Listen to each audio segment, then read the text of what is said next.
उज्जवलपुर नाम के एक गांव के पास वाले जंगल में जाली नाम की एक जादूगरनी गाय अपने चांद जैसे घर में रहती है। जादूगरनी को उसकी शक्तियाँ उसके चांद जैसे घर से मिलती है और हमेशा अपनी शक्तियों का इस्तेमाल औरों की भलाई के लिए ही करती है। ये बात चांद को बिल्कुल भी पसंद नहीं आती है। मेरे बच्चे की तबीयत खराब है जादूगरनी जी।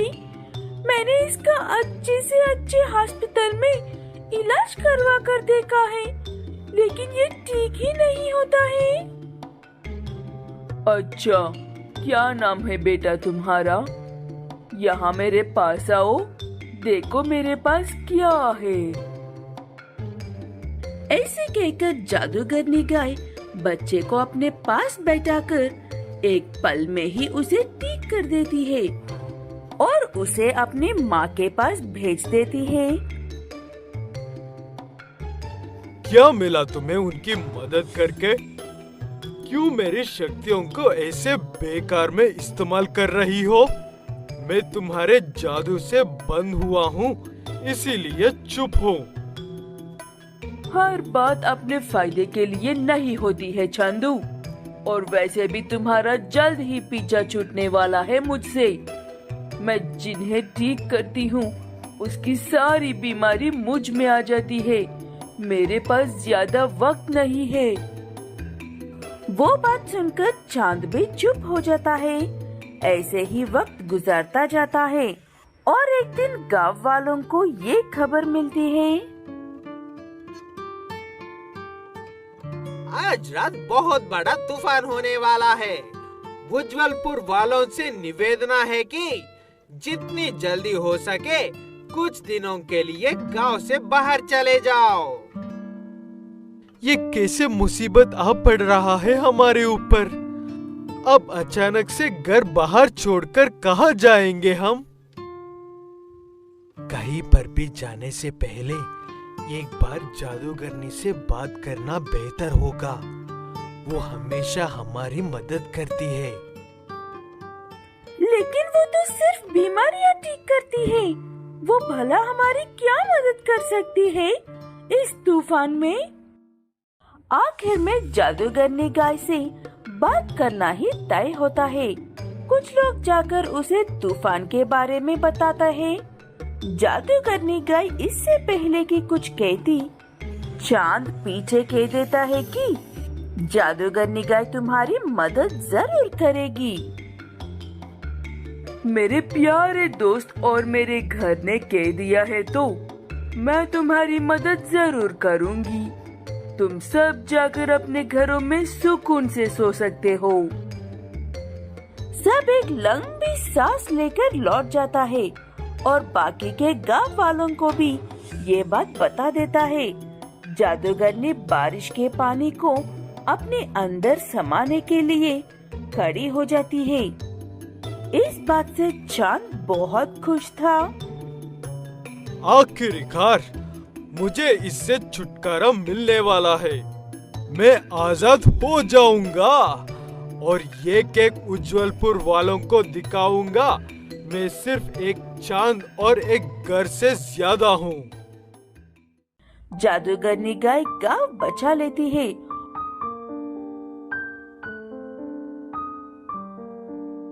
और कमजोर पड़कर मर जाती है।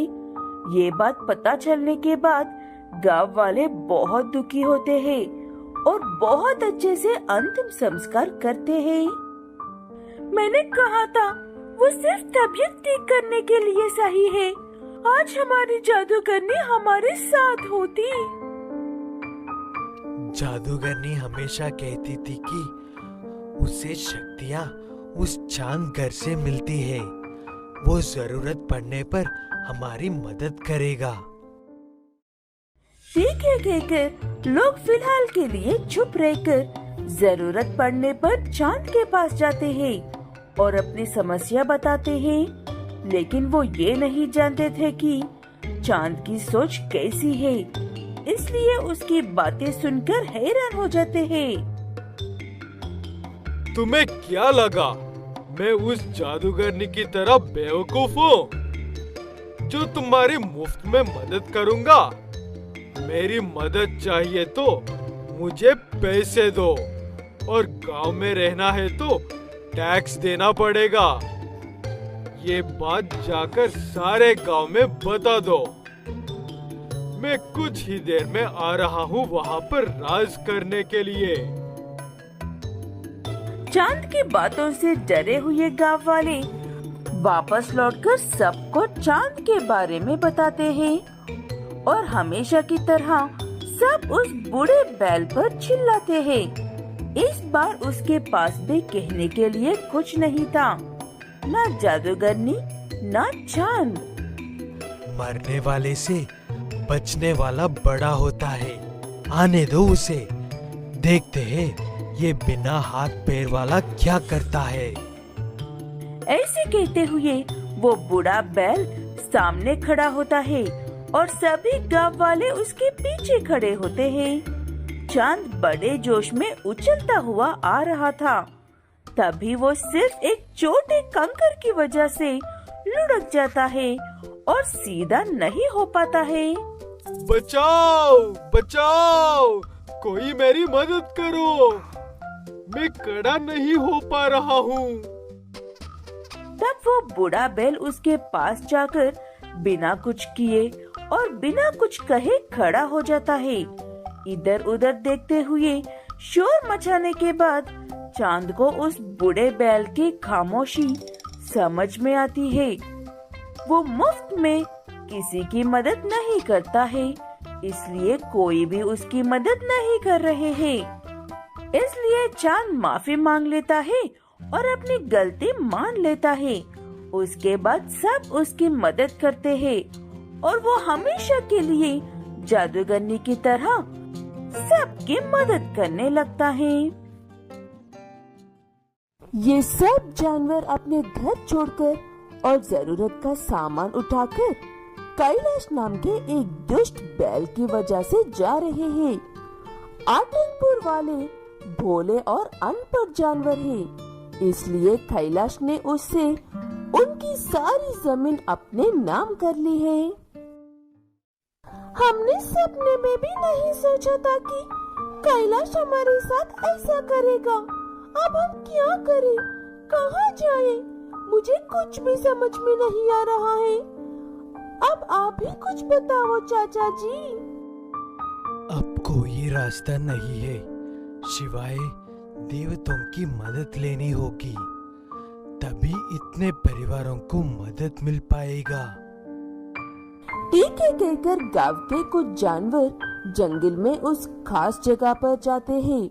वहाँ पर हमेशा की तरह एक बैल अपनी आंखें बंद करके बैठा हुआ था। किसी को भी हिम्मत नहीं हो रही थी उसके पास जाने की। आखिर में वही बूढ़ा बैल सामने आता है बात करने के लिए। आप ये तो जानते होंगे कि हम यहाँ पर क्यों आए हैं। आप बस हमारी मदद कर दीजिए। बदले में ये आतंकपुर वाले कुछ भी करने के लिए तैयार है। आप जैसे कहोगे वैसे ही आपका सेवा होगी। उस बूढ़े बैल की बात सुनकर आंख बंद करके बैठा हुआ वो बैल एक जोर की आवाज लगाकर खड़ा होता है और ऐसे कहता है, तुम्हें मेरी मदद चाहिए, बदले में कौन से भी सेवा करोगे। मैं यहाँ पर तुम्हारी रक्षा के लिए हूँ, लेकिन इस पल के बाद से तुम्हें मेरी रक्षा करनी होगी। ऐसा नहीं कर पाए तो बर्बाद हो जाएगा आतंकपुर हमेशा के लिए। ठीक है कहकर सब अपने हाथ जोड़कर सर हिलाते हैं। उसके बाद वो बैल आसमान में देखकर एक बार और चिल्लाता है। उसके बाद सभी जानवर बेहोश होकर जहाँ पर खड़े थे वहीं पर गिर जाते हैं। जब होश आया तो जंगल का वो हिस्सा खूबसूरत गांव में बदल जाता है।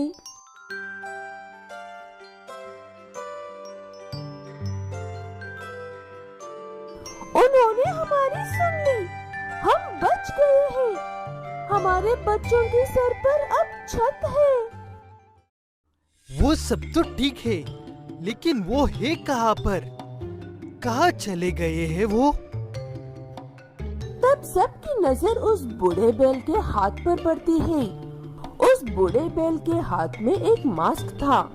वो उस मायावी बैल का मास्क था। इसलिए जहाँ पर वो मायावी बैल गायब हुआ था, वहीं पर एक छोटा सा कमरा बनाकर उस कमरे में वो मास्क रख देते हैं।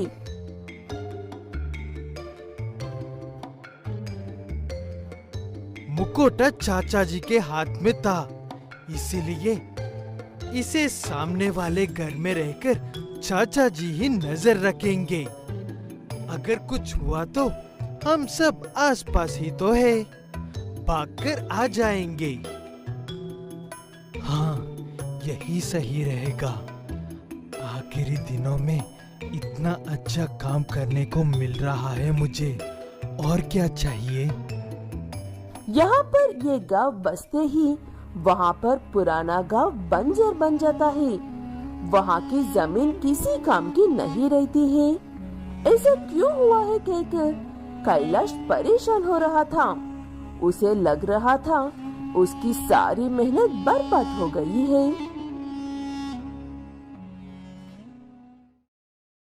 मेरी इतनी सालों की मेहनत बर्बाद हो गई है। अगर मुझे पता चलेगा कि ये किसकी जानबूझकर हुई साजिश की है, मैं उसे छोड़ूंगा नहीं। ये जिसने भी किया है, तुम उसका कुछ भी बिगाड़ नहीं सकते हो, लेकिन तुम्हें वो जमीन वापस मिल सकती है। बदले में मेरी कुछ शर्तें हैं। ऐसे कहते हुए प्रकाश बैल अपनी नियत बदलकर कैलाश को उस मास्क के बारे में सब कुछ बता देता है। बदले में ढेर सारे पैसे और वहाँ से दूर जाने के लिए एक गाड़ी मांगता है। कैलाश बैल खुश होकर उसे वो सब दे देता है और प्रकाश बैल वहाँ से चला जाता है। वो मौका मुझे चाहिए। उससे मुझे वो ताकत मिल सकती है जिसका आज किसी ने भी ढंग का इस्तेमाल नहीं किया है। ऐसे कहते हुए कैलाश बैल चुपके से जाकर उस मास्क को चुरा लेता है और वहाँ से निकल जाता है। कैलाश को इस बात का जरा सा भी अंदाजा नहीं था कि उस मास्क को पहनने के बाद उसके साथ क्या होगा। मास्क को पहनने के बाद कैलाश अपने होश में नहीं रहता है और एक ट्रेन से भी ज्यादा तेज से भागकर जाकर प्रकाश को उठाकर गांव में लेकर आता है। गांव में सब पहले से ही जमा होकर खड़े थे। तभी मास्क पहना हुआ कैलाश बैल प्रकाश के साथ वहां पर पहुंचता है। इन्होंने गांव का धोखा दिया है। कैलाश को तो मैं अपने साथ लेकर जा रहा हूँ, लेकिन अपने गांव वाले से तुम खुद ही बात करो। तुम लोग मेरी रक्षा नहीं कर पाए, इसीलिए मैं हमेशा के लिए विलपुट होने वाला हूँ। ऐसे कहते हुए कैलाश बैल उस मास्क के साथ गायब हो जाता है। उसके बाद गांव में एक अजीब सी उदासी छा जाती है। गांव वाले प्रकाश की गलती के लिए उसे कभी भी माफ तो नहीं कर सकते हैं, इसलिए वहाँ से चले जाने को कहते हैं और फिर कभी लौटकर मत आना कहता है। उस मायावी बैल की बात के अनुसार धीरे धीरे गांव बर्बाद होने लगता है और प्रकाश बैल भी